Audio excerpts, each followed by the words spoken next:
दोस्तों नमस्कार, मैं हूं पवन कुमार सिंह। आप देख रहे हैं बिहार स्टोरी मीडिया का धंधा पानी ब्लॉग। और एक बार फिर से हमारे साथ जुड़ चुके हैं government certified animal health worker Sudhir sir. तो सबसे पहले हम उनका वार्म वेलकम करते हैं। सर बहुत बहुत स्वागत है। आपका भी स्वागत है पवन जी, और सभी व्यूअरों को नमस्कार। और आज की वीडियो दोस्तों बहुत इंपॉर्टेंट होने वाली है। बकरी पालन एक बहुत बढ़िया व्यवसाय है, स्वरोजगार है और बहुत तेज़ी से उभरता हुआ ये बिज़नेस है। आज लाखों लोग इस क्षेत्र में आ रहे हैं, कुछ अपनी नौकरियों को छोड़ के आ रहे हैं। और मेरे को एक सवाल जो दिमाग में आया, आज सुधीर सर चूँकि बहुत अनुभवी है, 14 साल का इनके पास व्यक्तिगत एक्सपीरियंस है और उसके बाद भी सैकड़ों फार्म विज़िट करना और तरह तरह के सिचुएशंस में जो इन्होंने उपाय बताए हैं किसानों को, बहुत कारगर साबित हुई है। तो आज मैं जो वीडियो बना रहा हूँ खासकर मेरे नए बकरी पालकों के लिए है, और या फिर जो बकरी पालन कर रहे हैं वो भी, उनके लिए भी ये बड़ा अच्छा रहेगा। तो आज है कमाई के ऊपर कि बकरी पालन शुरू करने का जो उद्देश्य हमारा होता है वो तो समझ में आता है, पैसा कमाना।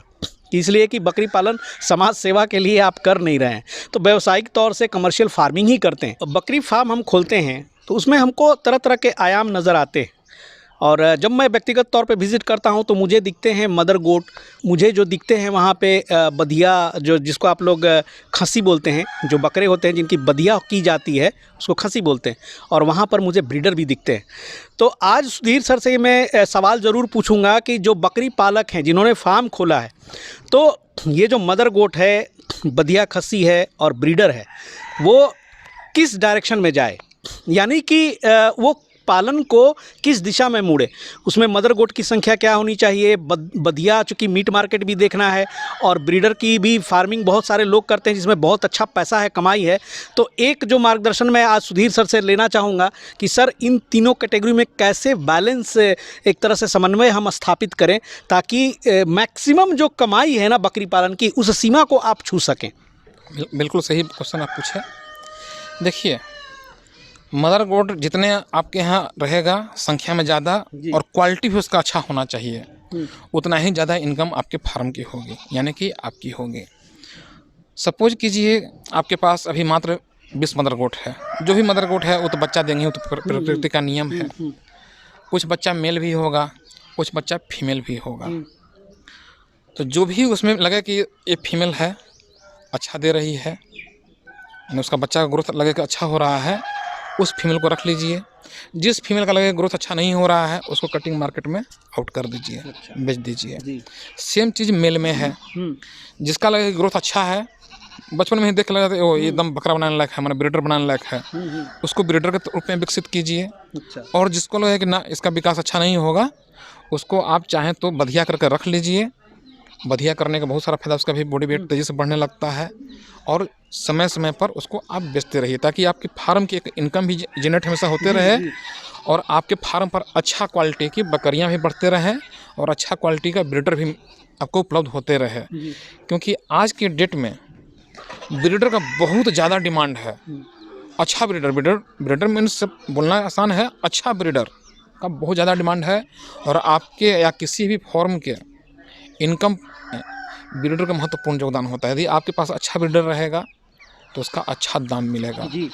तो हम तो कम से कम कितना अपना ट्रेनिंग के बैच में लोगों को बताए होंगे कि यदि आप बकरी फार्म की जगह, यदि आपके पास अच्छा जगह है, थोड़ा सा देहाती भाषा में बोलते थे कि बोका फार्म खोल दीजिए। हाँ, अच्छा, तो इससे ज़्यादा कमाइएगा। बिल्कुल बिल्कुल, यही इसीलिए दिमाग में सर घूम भी रहा था। इतना ही नहीं, यदि आपको 10 फार्म हाउस पर घूमिए, वहाँ से बच्चा लाइए और बोका फार्म खोलिए।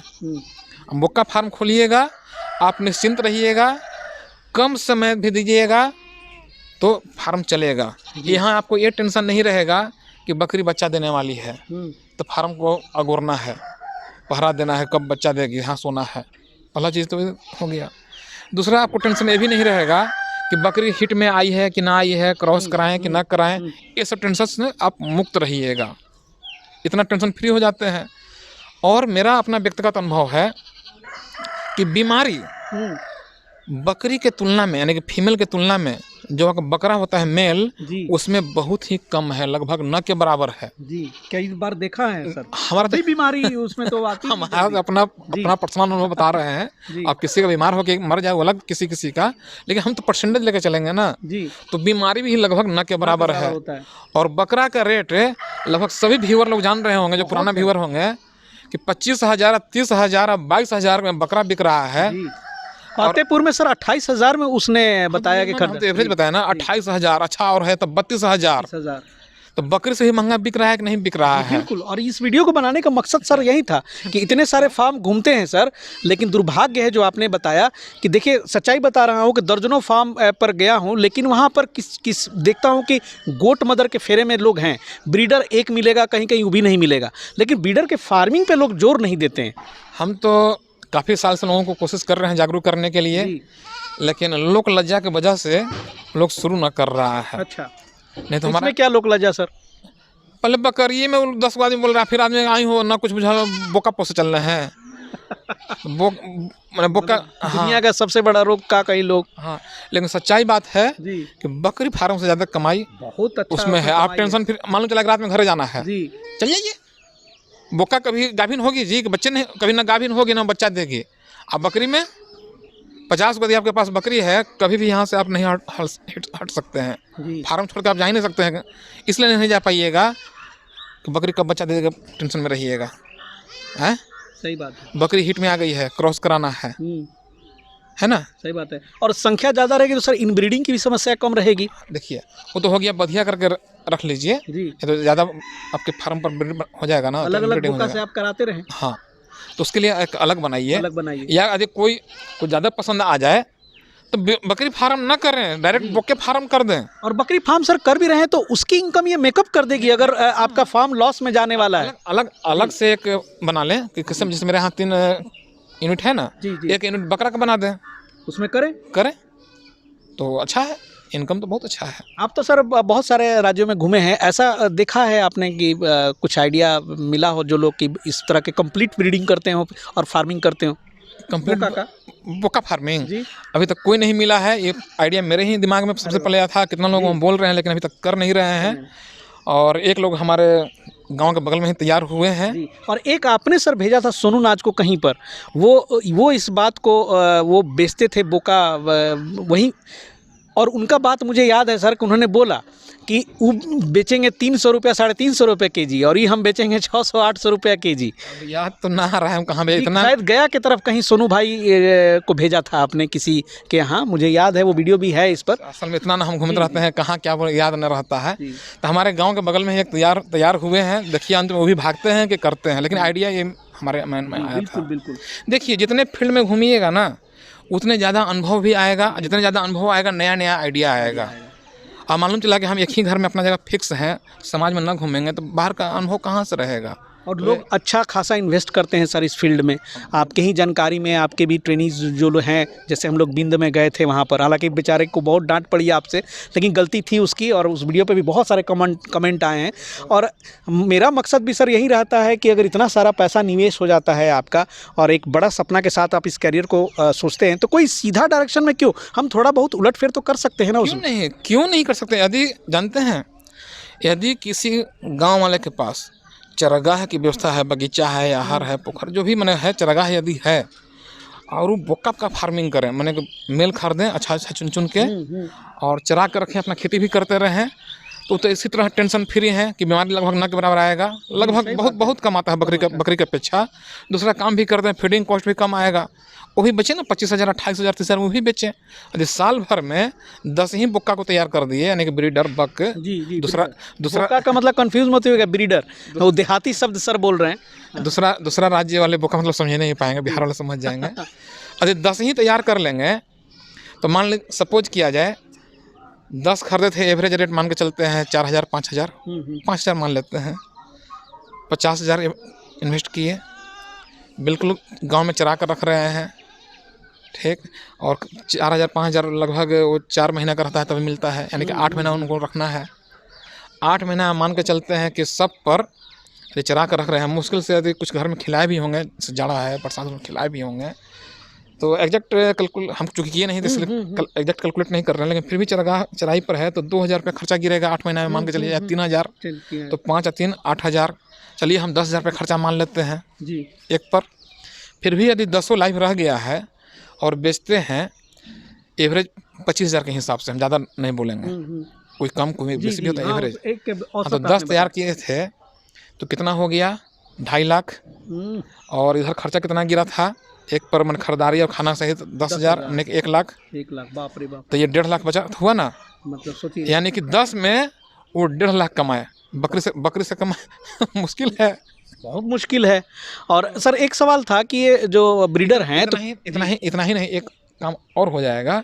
जैसे ही आप बोका फार्म खोलिएगा ना, ठीक, बदनाम से नाम हो जाएगा जी। आपका, इतना बड़ा नाम हो जाएगा कि अगल बगल के किसान आपके फार्म पर डिमांड है इसकी जी। अपनी बकरी को लेकर आएगा पाल खिलवाने के लिए। और जानते हैं रेट कितना चल रहा है? कहीं कहीं ले रहा है 250, नहीं तो एवरेज रेट 300। अच्छा बकरा वाला है और अच्छा तंदुरुस्त वाला तो 400 रुपये ले रहा है, लेकिन एवरेज रेट 300 ही रुपये रखा जाए और प्रतिदिन आपके फार्म पर 4 बकरी आया, 5 बकरी आया, तो 1,500 रुपये आपकी तो एक्स्ट्रा इनकम हो रही है ना भाई। ये कमाई का झाड़ लग जाएगा नोट का, सही बात बता रहे हैं। और इस कंसेप्ट पे कोई सोच नहीं रहा है, दुख की बात ये है। और सर देख लीजिए बोका फार्म का जो ये कंसेप्ट आए हैं, तो बोका फार्म खोलिए और फार्म तो आपका एकदम रॉकेट की तरह भागेगा। सही बात है जी। बोका फार्म खोलिए। अभी बिहार में हमारे नॉलेज में कहीं नहीं है, ना कोई यूट्यूब पर आए हैं। जी जी बिल्कुल। आधे कोई अपना स्तर पर चला रहे होंगे तो अलग बात है, बहुत हाईलाइटेड हो जाएंगे और खूब कमाई है इसमें। मुझे वहीं से प्रेरणा मिली, उनका वीडियो देखा, मैंने भी सोचा कि इस पहलू पे कोई क्यों नहीं गौर करता है, इतना डिमांड है। मतलब सोनू भाई ऑफिस में बैठे रहते हैं ना, ब्रीडर के लिए इतने फ़ोन आते हैं और उनके पास भी उतना नॉलेज, मतलब इन्फॉर्मेशन नहीं जुट पाता है कि किसके पास है। जिसको फ़ोन करो ना, ब्रीडर तो नहीं है, ब्रीडर तो नहीं मिलेगा भैया। तो ये बहुत डिमांड में है सर। ब्रीडर पे देखिए, ब्रीडर का डिमांड आज के डेट में इसलिए ज़्यादा हो गया है कि जो ब्लैक बंगाल की भी फार्मिंग कर रहे हैं ना, वो भी अधिकांश देख रहे हैं, प्रचलन आ गया है कि क्रॉस ब्रीडिंग की तरफ जा रहे हैं जी। ब्लैक बंगाल का ब्रीडर नहीं रखना चाह रहे हैं। तो जाहिर सी बात है, जब ब्लैक बंगाल का ब्रीडर नहीं रखना चाह रहे हैं या ब्लैक बंगाल से क्रॉस नहीं कराना चाह रहे हैं, तो ब्रीडर का तो डिमांड बढ़ेगा ही ना। यहाँ तक कि पहले गांव देहात में जो किसान गांव में जो छोटा बोका होता है उसी से क्रॉस करा देते थे, अब वो लोग भी इतना जागरूक हो गया है कि अगल बगल कहीं यदि अच्छा बकरा है तो वो लोग भी अपनी बकरी को वहीं लेके जा रहा है, इतना नस्ल सुधार के लिए, ताकि अच्छा वो निकले। तो वो लोग भी जागरूक हो गया है, तो जाएगा तो पैसा देगा। तो कमाई ही कमाई है, कमाई चारों तरफ से पैसा। हाँ, बोका पालिए, नोट भंजाइए, सफा। बहुत एकदम मस्त थ्योरी है। और सर ये बता दें कि जो प्रजनन की क्षमता होती है आमतौर पे कितने महीने में आ जाती है मिनिमम? हर एक ब्रीड का अलग अलग है, हर एक ब्रीड का अलग अलग है। तो थोड़ा सा खाली बर्बरी का बता दे, ब्लैक बंगाल का बता दे। सबका बता देते हैं। ब्लैक बंगाल का एवरेज 12 महीना, 11 से 12 महीना। बर्बरी का जो है 12 से 14 महीना। सिरोही पर आ जाइए तो 16 से 18 महीना। 18 महीना से नीचे न कराइए, ऐसा तो करने के लिए कम उम्र में करने लगता है, ब्लैक बंगाल वो करने लगता है 8 महीने में सर। लेकिन सर्विस नहीं लेना चाहिए, नहीं लेना चाहिए, उसका हेल्थ डाउन हो जाएगा। और जो भी फिर जमुना पारी है, बिट्टल है, तोतापरी है, वो सब लगभग 2 साल, हाँ, तब यूज करना चाहिए। इसी पर एक समस्या और बताएंगे, चूंकि हमारा काम हम लोगों को जागरूक करना, जब बात निकल गया है तो बता रहे हैं। चूंकि इसमें आप ब्रीडर का एज जान गए, एक गलती अक्सर लोग क्या करते हैं, जिनको नया फार्म खोलना है, किसी फार्म पर गए या जो पिकअप वैन पर गाड़ी पर लेके माल बेचते चलता है, उन लोग के पास लोग लेके चले जाते हैं। एक ही बार ऐसा करो 10 गो फीमेल दे दो, 1 गो मेल दे दो, ले लेते हैं। ओके, और होता क्या है, फीमेल है कम समय में हीट में आने लगती है और मेल जो है फानेगा, लेकिन सीमेंट ठहरता नहीं है। अच्छा, तो होता क्या है, तो सीमेंट नहीं ठहर रहा है, उसमें क्षमता नहीं आया है, तो आपका तो समय लॉस हो रहा है। तो समय लॉस तो खाना का कॉस्टिंग गिरेगा। इसलिए मेल जब भी खरीदिए तो जो आप फीमेल खरीद रहे हैं, यदि बच्चा खरीद रहे हैं, जब जवान खरीद रहे हैं तो कोई दिक्कत नहीं है, यदि बच्चा खरीद रहे हैं तो मान लीजिए कि 3-3 महीना का, चाहे 4 महीना वाला बच्चा खरीद रहे हैं, 3 महीना वाला बच्चा खरीद रहे हैं, तो कम से कम उसके उम्र से 3-4 महीना ज़्यादा उम्र वाला मेल खरीदिए, तब जाकर आप बेनिफिट में रहिएगा। यदि 4 महीना का फीमेल का बच्चा खरीद रहे हैं, जो बच्चा फीमेल है 4 महीने का, तो मेल लीजिए उसी ब्रीड का, कम से कम 7 से 8 महीना वाला, तो ज़्यादा अच्छा रहेगा। डिसीजन लेना उनका काम है, ये तो मेरा व्यक्तिगत विचार है। जी बिल्कुल। तो सर ने बहुत ही बेशकीमती सूचनाएं दी, जानकारियां दी, जिनके लिए बहुत बहुत धन्यवाद भी आपका। तो दोस्तों बने रहिएगा बिहार स्टोरी मीडिया के चैनल के साथ, और फार्मिंग रिलेटेड बहुत सारे नए नए इन्फॉर्मेशन के साथ हम वीडियो अक्सर लाते रहते हैं। जिन भाइयों ने सब्सक्राइब नहीं किया है आज ही कर लीजिए, खास करके जो नए इस मित्र हमारे वीडियो को देख रहे हैं। तो चलिए मिलते हैं बहुत जल्द नए एपिसोड में, नए कहानी के साथ, नए जानकारी के साथ। तब तक के लिए जय हिंद, जय भारत।